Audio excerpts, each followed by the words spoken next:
सिंधुदुर्गातील कुडाळ नगरपंचायतीत सुमारे 20 कोटी रुपये बाजार मूल्य असलेल्या 141 गुंठे शासकीय जागेच्या कथित गैरव्यवहारावरून राजकीय वातावरण तापले आहे। नगरसेविका संध्या तेरसे यांनी मुख्याधिकाऱ्यांच्या कथित बेजबाबदार कारभाराविरोधात एक दिवसाचे लाक्षणिक उपोषण सुरू केले आहे। नगरपंचायतीच्या मालकीची खुली जागा आणि रस्ते परस्पर खासगी व्यक्तीच्या नावावर जाण्यासाठी ना हरकत प्रमाणपत्र देण्यात आल्याचा आरोप त्यांनी केलाय। या प्रकरणात 19 नगरसेवकांना विश्वासात न घेता निर्णय झाल्याचा दावा करण्यात आला असून वादग्रस्त जागेवर शासनाच्या निधीतून पाण्याची टाकी आणि अंतर्गत रस्ते उभारण्यात आले असल्याने अनेक प्रश्न उपस्थित झाले आहेत।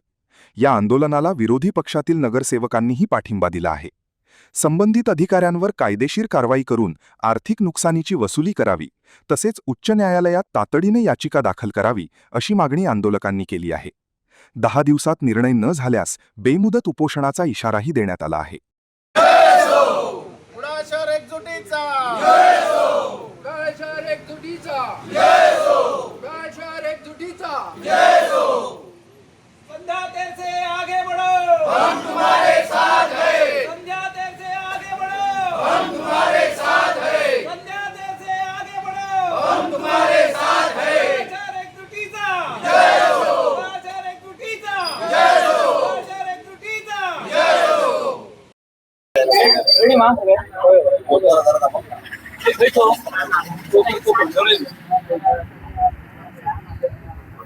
आज जे उपोषण आपण करताय त्यामागचा हेतू आणि काय मागणी आहे?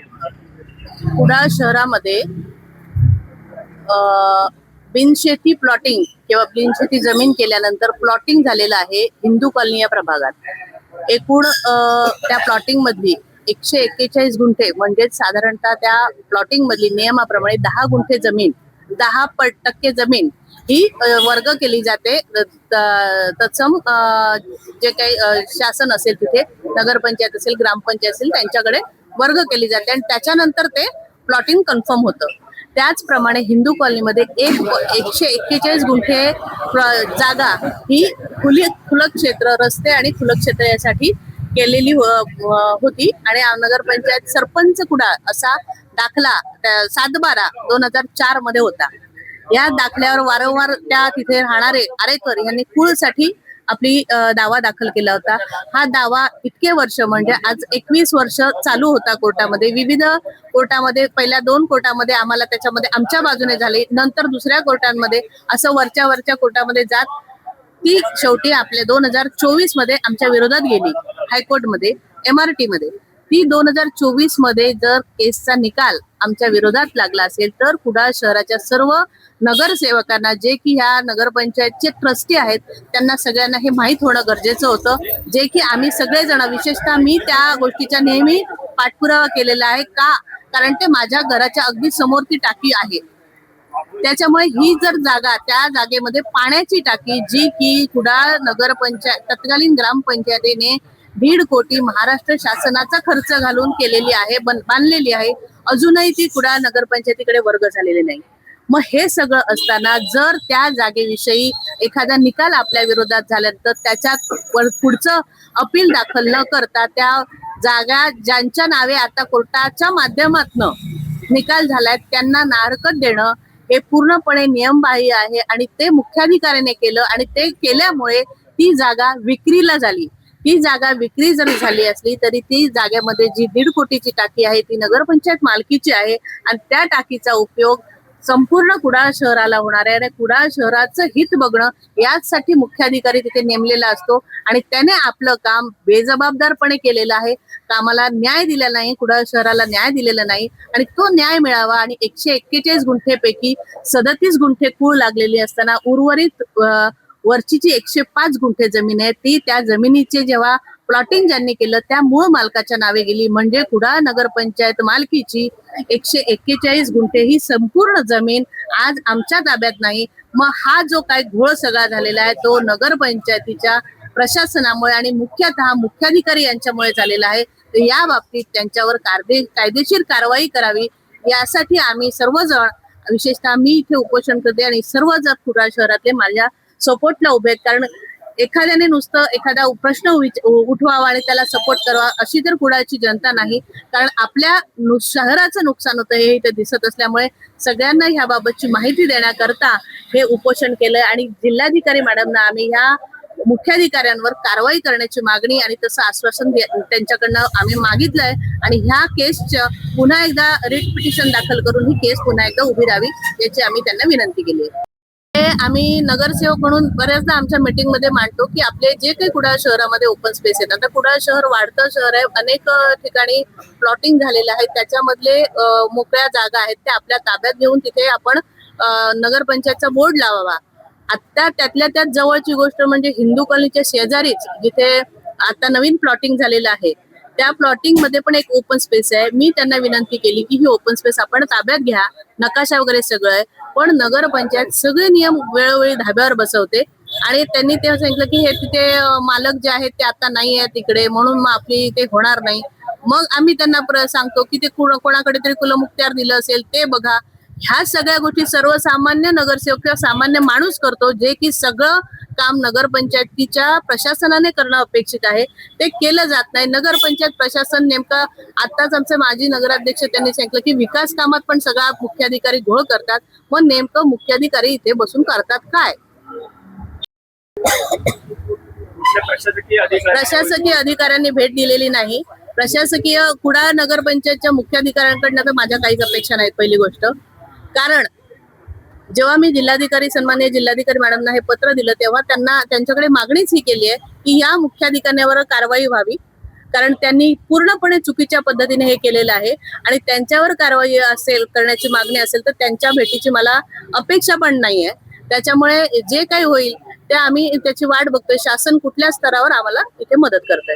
कुठपर्यंत चालणार होतं? आज हे लाक्षणिक उपोषण 1 दिवसाचं आहे. आज जर कुठलाही निर्णय झाला नाही तर 10 दिवसांनी मी स्वतः इथे बेमुदत उपोषणाला बसणार आहे. अजून अशी प्लॉट आहे ज्यांची सेम अशी पद्धत झाली म्हणजे 7/12 जेव्हा होता किंवा जे प्लॉटिंग झालं तेव्हा 7/12/2004 मध्ये सरपंच कुडाळ 141 जे 141 गुंठे सरपंच कुडाळ या नावाने होता. त्याच 141 मध्ये सदतीस कोर्टाच्या माध्यमातून जेव्हा निकाल झालाय त्या निकालामध्ये त्यांना खूळ लावलंय आणि उर्वरित 105 गुंठे जमीन जी मूळ मालक ज्यांनी कोणी प्लॉटिंग केलं त्यांच्याकडे गेलेली आहे. मी परवा 4 दिवसापूर्वी जेव्हा सीओना विचारलं की उर्वरित जमिनीसाठी तरी तुम्ही का नाही प्रयत्न केला, जी की सरपंच कुडाळ तत्कालीन म्हणजे आता नगरपंचायत कुडाळच्या नावाने असणार मालकीची असणार, तर त्याला तुम्ही हो का तसं आहे ठीक आहे ते घेऊ ते इतक्या बेजबाबदारपणे त्यांनी मला उत्तर दिलं. त्याच्यामुळे त्यांना कुडाळ नगरपंचायतची आणि कुडाळच्या लोकांची काय काळजी आहे हे यातून दिसतं आणि अशाच प्रकारच्या अधिकारी येतात आणि आमच्या शहराची वाट लावून जातात. त्यांना काहीही फरक पडत नाही. त्यांना तुम्ही काम करा नाही तर नका करू, त्यांचा पगार वेळेवर त्यांच्या अकाउंटला जमा होतो म्हणून फक्त त्यांना इथे बदली होते म्हणून येतात आणि मनाला वाटेल तसा कारभार करतात. हा भूखंड नगरपंचायतीतून गेला, आता भविष्यात भूखंड जाऊन येऊन आपण काय प्रयत्न करतो? मी पत्र जसं कलेक्टर मॅडमना दिलंय त्या पत्रातही म्हटलं की ही एक जमीन मला माहिती आहे पण अशा अनेक जमिनी आहेत तर त्याच्यावर तातडीने कारवाई करून ह्या जमिनी आपण ताब्यात घ्याव्या आणि त्याच्यासाठी नगररचना विभाग जो आहे आमचा तो पण आता त्यांनी पण प्रयत्न करावा आणि त्यांच्याकडनं चालू आहे की 7/12 गोळा करणं, पण नुसते 7/12 गोळा करून त्या प्रत्यक्ष जमिनीवर काय आहे हे अजून कोणी बघायला गेलेलं नाही असं माझ्या माहितीप्रमाणे. प्रत्यक्षामध्ये रस्त्यांचे तुलना केलं तर रस्ते असतात 30 मीटर 8 मीटर 7 मीटर, पण तिकडे प्रत्यक्षात तेवढे रस्ते नसतात. वास्तविक मध्ये ते नाहीये, खरं आहे का?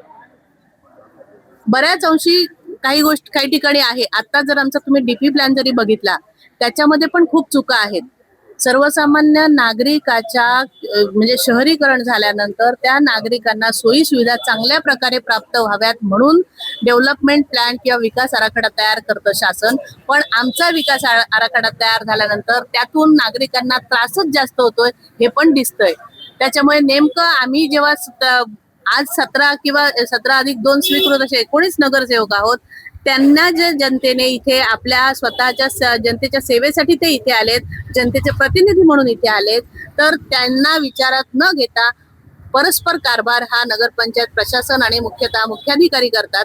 त्याच्यामुळे नेमकं कुडाळ शहराचं आता हित बघण्याची वेळ आमच्या सगळ्यांवर आले, म्हणून आम्ही एकत्रित इथे बसलेलो आहेत कुडाळ शहराच्या भल्यासाठी. परमिशन देण्याचा विषयच येत नाही कोणी. ग्रामपंचायत जो खर्च पडलेला आहे तो कसा काय करतो? कशावर निधी खर्च झाला? रस्ते आणि मोकळ्या जागेमध्ये रस्ते आणि मोकळे जागा जेव्हा प्लॉटिंग केलं जातं ग्रामपंचायतकालीन, अजूनही नगरपंचायतच्या प्रशासनाने बघावं, त्या काळामध्ये विश्वासावर सगळं चालत होतं. त्याच्यामुळे तेव्हा एखाद्या व्यक्तीने प्लॉटिंग केलं तर तो आपल्या साध्या कागदावरही नगरपंचायतकडे जागा देत होता आणि तेव्हा नगरपंचायत तलाठ्यांना सांगून तो आपला सातबारा बनवून घेत होते. विश्वास ह्या शब्दाला किंमत होती. त्याच्यामुळे आणि प्लॉटिंग जे काय कमर्शियल ते करत होते तिथे पण त्यांनी नगरपंचायतीकडे जागा, अनेक जागा आजपर्यंत जेव्हा फेरफार तसा करून नावावर ग्रामपंचायतीच्या तत्कालीन चढवलेल्या आहेत. पण असं असताना आणि ग्रामपंचायतले ते माहिती आहे, कारण ज्या प्लॉटिंग झाल्यानंतर त्या घरांना परमिशन तिथे देताना त्यांना रस्ते आहेत वगैरे हे सगळं दाखवलं जातं. तो नकाशा आजही इथेही माझ्याकडे उपस्थित आहे, अधिकृत जिल्हाधिकारी कार्यालयाच्या सहीचा. मग त्या रस्त्याला कोणाची परमिशन लागणार आहे? नगरपंचायत किंवा ग्रामपंचायतने परमिशन घेणं हा विषयच येत नाही, कारण त्यांच्याच मालकीचे ते रस्ते आहेत हे नगरपंचायतला माहित होतं, ग्रामपंचायतला माहित होतं, म्हणून त्यांनी तिथे खर्च घातला. माझा हाच मुद्दा आहे की जर तुमच्या मालकीचे ते रस्ते आहेत हे तुम्हाला माहिती आहे तर तुम्ही ना हरकत दाखला कसा देता, आणि जर तुमच्या मालकीचे नव्हते तर तुम्ही त्या रस्त्यावर खर्च कसा घातला?